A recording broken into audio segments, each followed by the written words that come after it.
Trapped in time, surrounded by doppelgangers, pursued by a matter-eating cloud monster. Life is really tough for me and Liz at the moment. Obviously tougher for me because I have to put up with Liz on top of all those other problems. This is Journey into History, the Loki After Show. I'm Paul. That is Liz. Hello. How you doing? You good? Yeah, good. How are you? Ready for this? Yeah, I'm good. Ready for this episode. What a great episode.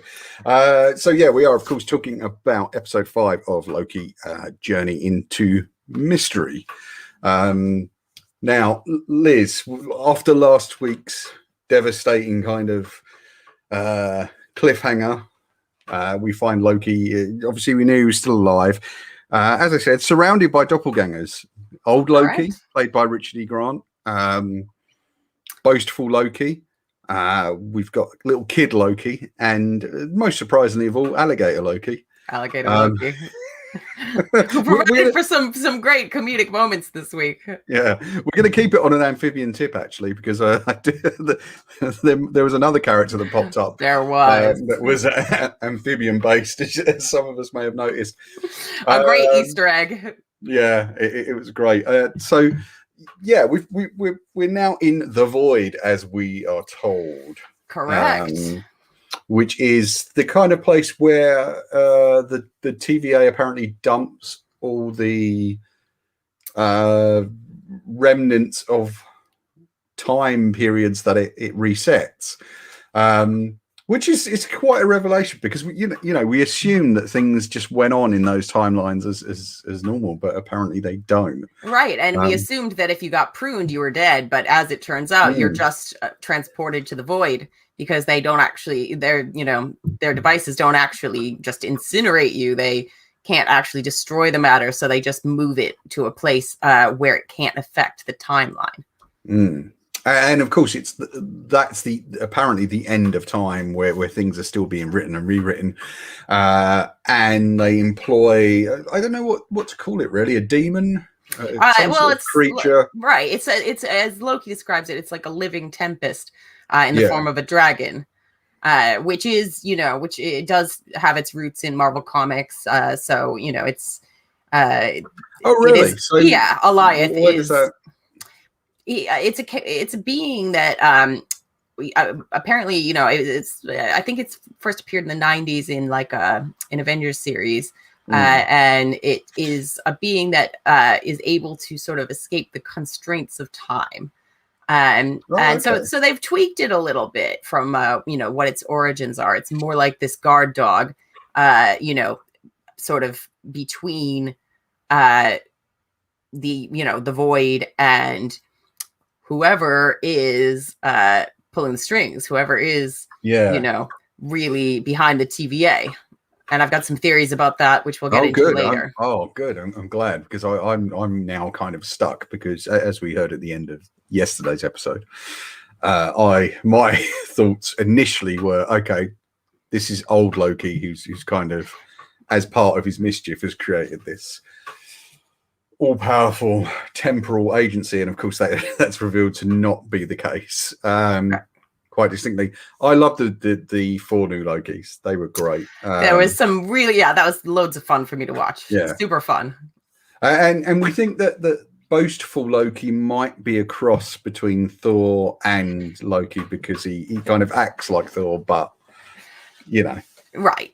Yeah, and he is a creation of the show, insofar as like, I know of no version of Loki to be like, exactly that, but as we're told, there's like, kind of an infinite number of them, and they're all the same but different. And so I thought it was cool that they gave us not 1 but 2 seemingly Loki variants that aren't really directly taken from the comics, which is boastful Loki and alligator Loki, where alligator Loki, don't know, like, there's a couple of characters that they could be basing that on. Now, we were talking last week, I can't remember if it was in the show or in the off-air sort of chat, but there is Loki can transform himself into animals, so it's entirely possible that alligator Loki could be a Loki in disguise. Right. But it's also entirely possible that he's just an alligator. Right, exactly. And that I found quite amusing, having him running around. Right, and Loki's reaction to the alligator was so funny. When he's like, I'm heartbroken to report, does not surprise me. Yeah. There's just some great lines early in the episode when Loki's just kind of baffled by everything and wants to know what's going on. And there is a weird sense amongst the Lokis now that they're just very depressed characters, very kind of resigned to their fate and just their fate of being outcasts and being alone, which is trying to. Sorry, go on. Which is kind of the theme, that we keep seeing recurring with Loki. The Loki that we know. That's his sort of greatest fear is being alone. And all of them, they're sort of banded together, but with that in common, that they feel like outcasts. Yeah, and of course, some handle it better than others, as we see throughout the episode. But we also jump back to the TVA and see what's going on with Sylvie, who is now kind of, got the upper hand on Renslayer for the moment. And it's really weird because Renslayer seems to almost employ tricks that a Loki would employ. You know what I mean? She kind of does fool Sylvie for a second into like trusting her and kind of and she does it by telling the truth or telling a lie that contains the truth, which is she doesn't know apparently who runs the TVA. It would seem, yeah, and didn't know they were androids and wants to know what's going on as much as Sylvie does, but doesn't want Sylvie to get there first. And then I liked that sequence. That stuff was terrific. And of course, once Sylvie figures out or is told that Loki is still alive and that pruning doesn't kill you, she makes the only choice she can, really. Because it was kind of obvious. I knew she was going to do that. It was just like, But it was still great to watch. Yeah. So she takes a time, what do they call them? The little time devices. Oh, a temp pad. Yeah, temp pad, and sends herself to the void. Well, she uses I think she still has the temp pad that of Renslayer's, but she also just prunes herself, which sends her to the void. Yeah, which is actually an incredibly trusting thing for her to do, to just take it on Renslayer's word that like when we prune people, we don't actually kill them, right? Which does again make you wonder what the purpose is. What is the point of the TVA? Who is pulling the strings? I don't know. You've probably got some. I've got some theories, which we'll get to that. We'll get to that. But I think, So back in the void, we see Mobius still alive, which I'm really glad to see. Right. Driving the pizza delivery. So good. I one of the things I really love about the show is the incongruity of it all. Like it really works on almost pointless mediocrity. Do you know what I mean? Like introducing pointless mediocrity to high fantasy. And it is a way of it's been the same in a lot of comics as well, where you introduce, I'm sure we talked about this in the first episode, where you introduce characters to bureaucracy essentially, and therefore that humanizes them, or it's one of the ways in which they humanize characters. And then you allow the kind of mad elements too, and you begin, I guess, in a way, you begin to realize just how mad life is in general and how pointless a lot of it is, because you're just like, all of this is stupid. Bureaucracy is entirely pointless.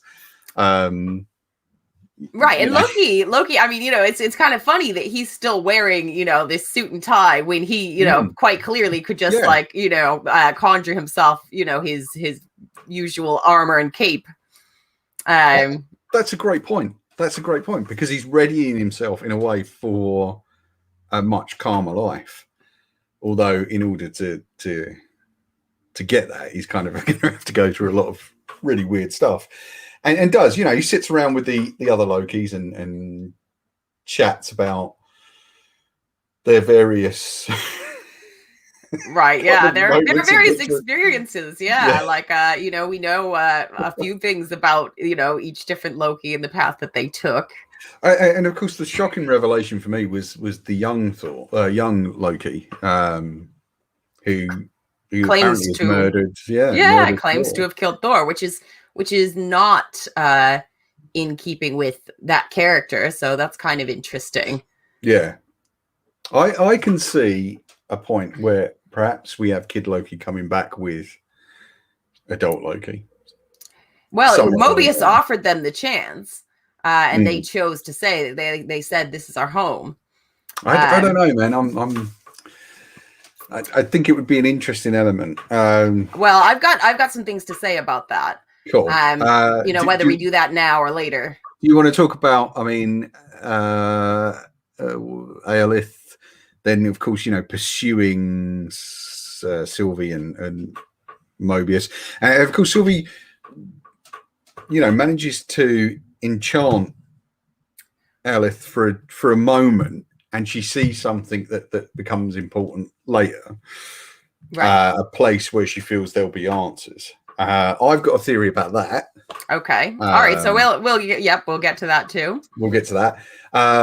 We got to talk about President Loki. Oh God, yeah. Now I thought that would turn out to be our Loki, and that would just be one of the things he gets up to. It's interesting to see that it isn't, and they take something President Loki, which was a story all by itself in the comics, like the Vote Loki series, which came out just before the 2016 election. Yeah, and then they just throw it away. Like it's blink and you'll miss it. Not blink and you'll miss it, but it's like 5 minutes of screen time tops. Right. It was kind of I thought it was kind of a strange thing to have happen unless they're going to carry it through somehow. Because it seemed, like we even saw glimpses of that in the trailer, and it was like, for the amount of screen time and for what actually happens, it seemed almost kind of pointless in a way. But then again, it's like, okay, so is that something that's going to carry through to Loki season 2, or what is the purpose of introducing that character? I don't know. And having his band of marauders, what's that about? It does speak to the kind of remix nature of the MCU in that we'll take a bit of this, we'll take that character name, and a lot of, I find it that might make you right is that they do have a habit of introducing characters it seems like they're going to throw away, like Zemo. I didn't think Zemo would be that he'd come back, and that was like the best sort of reintroduction of a character that I've seen in the MCU. It was like they, exactly. All these characters who's at the time were almost kind of throwaway villains. They're now bringing back for these Disney Plus series, which is awesome, and I think that's such good storytelling. It's like, some of these, somewhat forgettable characters like Ghost from Ant-Man, Blonsky from Incredible Hulk, like bringing them back. I think that's just so smart. And so, basically, I think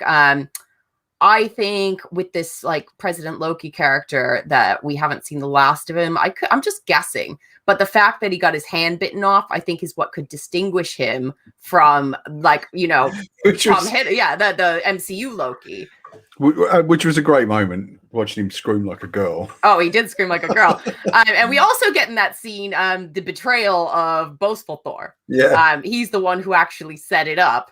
So he stabbed them in the back, so that, so supposedly so that he'd be granted, the power to rule, this, Voidland.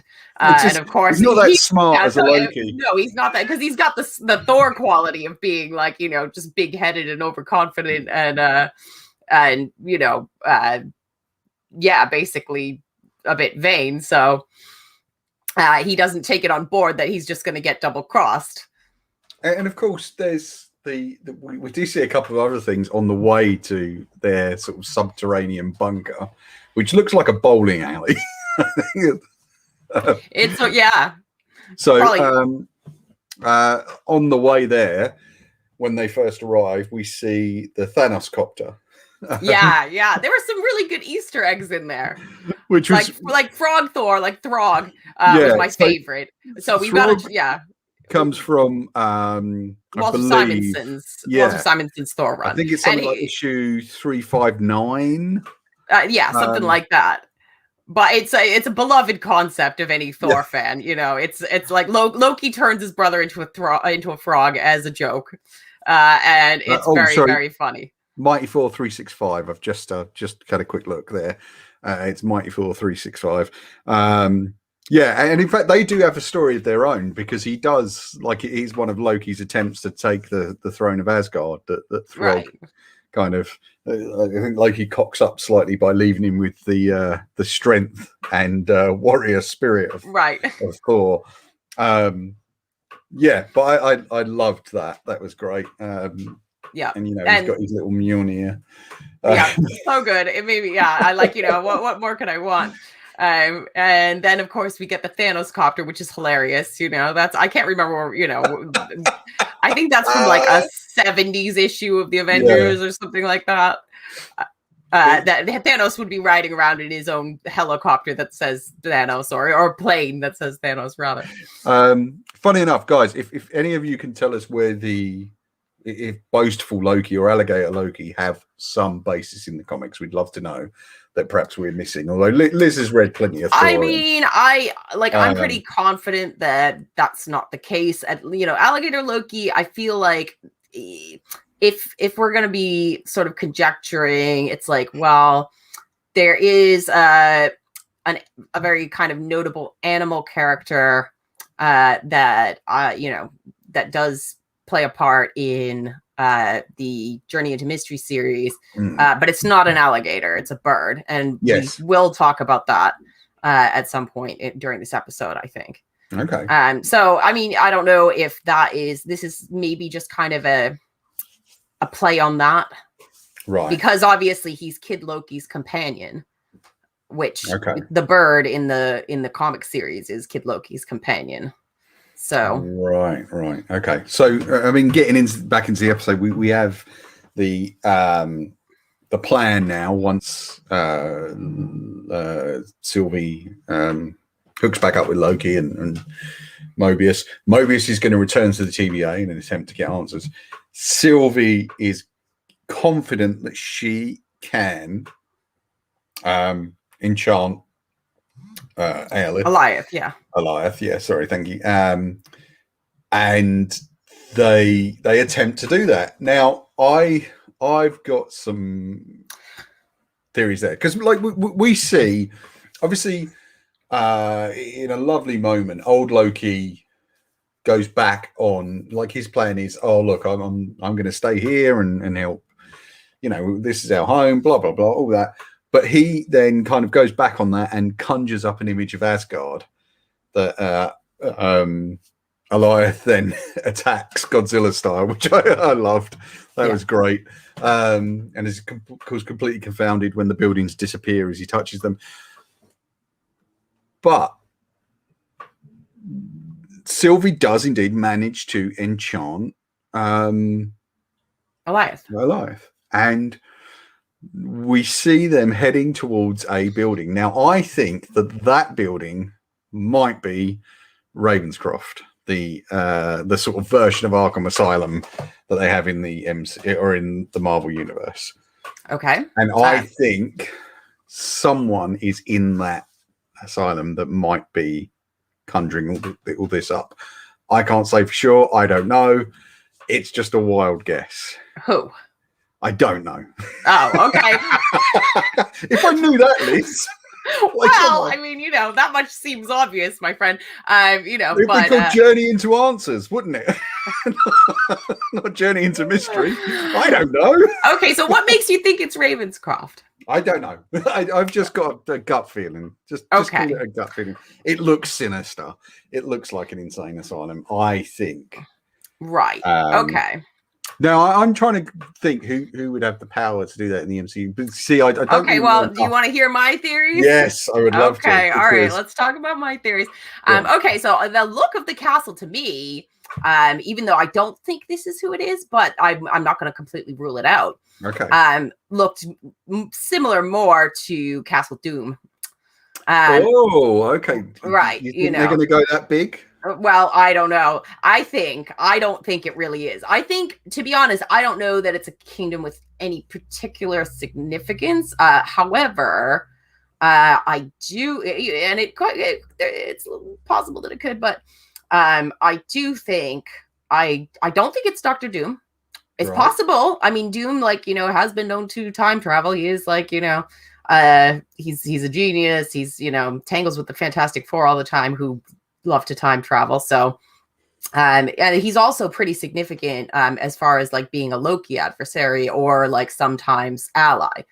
They have worked together numerous times in the comics. They're both part of the Cabal, which is sort of during Dark Reign, that was the sort of dark version of the whatchamacallit, the Illuminati.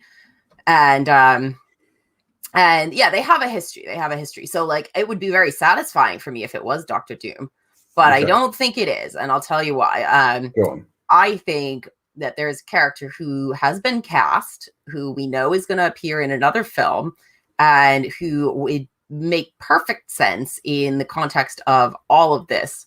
That character is Kang the Conqueror. Yes. Okay.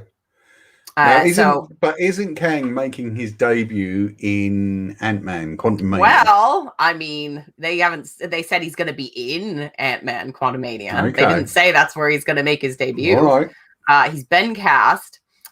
He's got history with Alioth. There's numerous stories in which Alioth and Kang sort of work together. Then he also has a history and a romantic relationship with, in the comics, Ravonna Renslayer. Right. Okay. Yeah. So there is a lot of. Do you think Kang is behind all of this? I mean, who else could it be but the basically most notorious time traveling villain in the MCU? To me, that seems like they've been dropping hints. With Renslayer, with Alioth, and also just with the fact that, this is all about, sort of time and time travel. To me, it would make perfect sense for it to be Kang. It might not be, but, that's who I would put my money on. Right. So that I would find, very satisfying. And also it would make a lot of sense to me that he would be the one pulling the strings. That I'm because I know absolutely nothing about this character. I mean, it's I've heard of him. I could be off base, but I just feel like with the ingredients we've been given, it would make sense to me for it to be Kang. But I'm ready to be proven wrong next episode. It's all speculation. I don't know anything, except for what I've seen on screen. So, that's who I would put my money on is Kang. I would also be pretty happy if it turned out to be Doom. I don't know. I think with some of this stuff, both those ideas are quite big, and I wonder if they're too big for the TV shows, in that they'll save the really big villains. I'd love it if they did the smaller, the bigger villains in the TV shows, introduced that way. But I'm not sure they will. But I just don't know. It's all open. It is right now. And I wonder how they do their contract. Because they sign them up for 8 movies. But does that count for the TV shows? Because we know we've got Florence Pugh is going to show up in Hawkeye, apparently, and stuff like Yeah, that. it's tough to say. It's tough to say. You know, like, because if they did introduce Kang here, you know, it's kind of a soft introduction to the character. Yeah. But hey, you know, or is it? I mean, I mean, the thing with Loki, you know, because I feel like, like you said, when we talked about episode 4, you know, they haven't really addressed what happened with Sylvie and her sort of sending the timeline diverging into all these different directions. Is that the creation of the multiverse? You know, is that what they're going to sort of look to and say, oh, well, yeah, something happened with the multiverse, and they can point to the Loki series and, you know, and then explain away what's going to happen with Doctor Strange and the Multiverse of Madness and, you know, Spider-Man, etc. Yeah, it's a bizarre thing. Like, I just feel like it's all open, but like, I don't know how far ahead they are of fan theory. I mean, I wonder if when they plot these things out, because I know they have like a story group. It's a bit like, you know, Pixar's story group, and I guess what Star Wars has as well. They must take fan theory into account. Oh, sure. Yeah. I mean, you know, and I think that they are confident enough that like enough viewers will be watching these TV series that, you know, that they can still have the films, you know, and have things happen in the TV series that then can be explained away in the films, you know. I think they have such a strong brand that they'll just assume that their moviegoers are going to watch this stuff. Yeah. I mean, I guess that's the case. I mean, I know I'm certainly fully in for all of it, even if some of it turns out to be not as great as I thought it was going to be. But I mean, this series this has been consistently good, with the exception, like, I get why people were kind of a bit miffed with episode 3. I understand the comments about that. However, I still think, as we talked about at the time, there was a lot going on character-wise in episode 3, and that's what it was really about. Right. So, yeah, the weird thing is, like, the whole show has kind of been about the inevitability of destruction, you know, of the end. Loki will die. Lamentis will explode, whether you like it or not.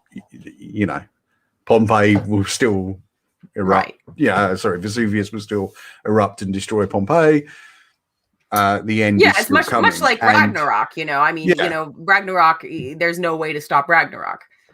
You know, that's so. Yeah, you know, it's kind of all a bit of a metaphor for that in a way. Yeah. So I wonder if, like, I don't know. I wonder if the boldest thing would be no more Loki as we know him at the end of the show, and instead we get Sylvie. However, I don't see them binning Tom Hiddleston. Okay, so here's anyway. I think so we were talking about this yesterday, and you were telling me, or during our review of episode 4, we talked about you being almost a little bit disappointed that they didn't follow through with killing Loki off and having it suddenly. Yeah, because I'm always impressed. And I always find it quite amazing when a film or a TV show will make the boldest move it can.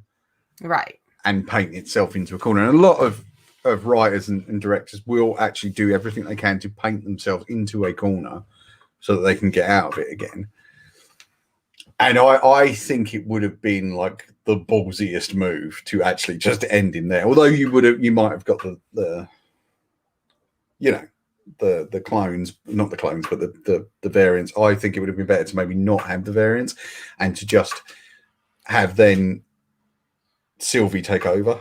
Okay, now I've got a little theory about all this. Brilliant, go for it. Okay. I felt like in episode 5 we got all the ingredients for something like that to happen. Okay. But not quite in the way that you sort of saw it happening. So, you know, being a Loki aficionado, you know, I saw a lot of things happen in this episode that made me think that they are setting up something akin to what you're describing. Okay. So, we get our moment with old Loki, who, when Loki speaks to him, he says like, oh, so, when you went up against Thanos, like you didn't stab him, you didn't, and Loki's like, God, no, I wouldn't have done that. I hid. I created an illusion and I hid and I went to the far ends of the universe and I just dwelled there alone for many years until I missed my brother and decided I wanted to come back. And that's when I got picked up by the TVA. So this is all, and then basically, by the end of the episode, even though, he has up to that point said, no, I've always kind of done the thing, the self-preserving thing, and protected myself, rather than anyone else. He actually flips around and self-sacrifices. At the end of the episode, when he creates that beautiful, version of Asgard for the monster to attack, and he knows he's going to die, and he knows he's sacrificing himself to protect the others, and he does. He's killed by Eliath. He disintegrates. Now, this is very, very reminiscent of a story that I think we both read, which is Siege. So, at the end of Siege, Loki sacrifices himself to save the Avengers, to save Thor from the Void, which in that comic is like, sort of this dark creation of like this powerful character got out of control, the Sentry.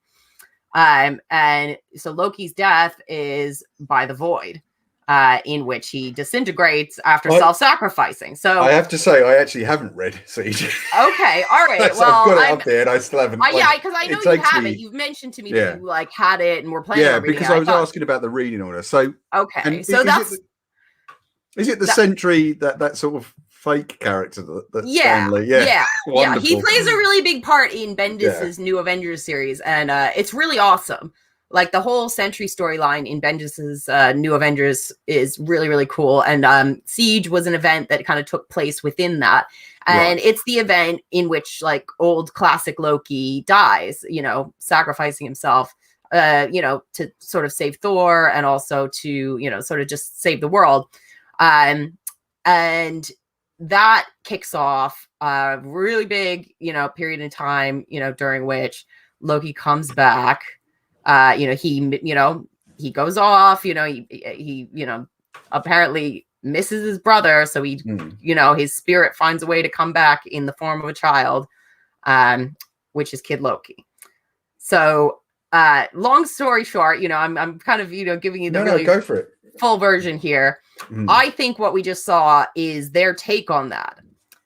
And I think what they've done by introducing old Loki, allowing us to experience his death and sacrifice, and also being introduced to Kid Loki, is kind of their version of kicking off a Kid Loki storyline that I think we're going to see play out. What they've been doing in all the different series is softly introducing young Avengers characters. Yes. Okay. Yeah. Which Kid Loki is a prominent young Avengers character in Kieran Gillen's. Do you think they're just not announcing that series yet, or I think movies? And I think that it's either going to be a series, because a lot of the introductions have been done on Disney Plus shows. We met Billy and Tommy in WandaVision. We met Eli Bradley in Falcon and Winter Soldier. We're about to meet Kate Bishop in Hawkeye. And we just met Kid Loki in the Loki series. Okay. So from what I can see, if they wanted to retire Tom Hiddleston right now, they could do it. They could have him go off with Sylvie, have a happy ending, and then just say, okay, and here's Kid Loki. I would, as I said yesterday, I would still find utterly bizarre if they run off together, because it seems like also, like she could still be the Enchantress, who knows? But what I'm saying is, I don't think that it would become the Sylvie show if Loki, suddenly died. I think it would become the Kid Loki show. And I think that there is like a huge potential for telling that journey into mystery story, which is excellent, and which is like, kind of sums up his character so perfectly. and therefore we wouldn't necessarily even see the end of Richard E. Grant in the role, because we've always, you've got the old Loki sort of whispering in his ear in the form of the bird. And so I feel like they've just set up some really good ingredients. If they wanted to tell that story, it's right there. They've got everything they need. So, great. Let's see what happens. I don't have much more to kind of add to this. I was kind of disappointed that there wasn't a credit sequence, a credit scene. But beyond that, I really enjoyed this episode. A lot of fun. I'm now really looking forward to the conclusion, which of course will come. So next week we're in a bit of a schedule quandary, as we were discussing earlier. So at some point next week we'll be doing the Black Widow review. We're trying to sort that out. We've both got a lot of work on next week, so we've got to try and find a time where we can. We do this, as I've said, guys. We do this transatlantically, so there is a time difference between Liz and myself. Of a few hours, which sometimes does make it a bit difficult to do as many shows as we'd like. But we will work something out. So we're thinking maybe by Tuesday we should have the Black Widow review up and recorded. So hopefully you guys will tune in for that. I know it's a bit of a long time to wait because everyone's excited about Black Widow, but we want to take our time and really give it a thoughtful kind of review, because it is the first MCU film in 2 years. And I'm really excited about this one. I've been waiting for this for a lot longer than 2 years. I do feel, as I'll get into on the podcast, that it should have been one of the earliest Marvel movies, not kind of this late in the game. But hey, that's another topic for discussion later on. I'm trying to think what else is out there for to talk about for the MCU. Not much at the moment. I mean, I know it feels like news is dropping every couple of minutes. There is the Shang-Chi trailer, which I think we already addressed, which does feature the Abomination, who apparently will be appearing in She-Hulk. I was reading just yesterday that, from all accounts, the new She-Hulk show will be akin to something like Deadpool.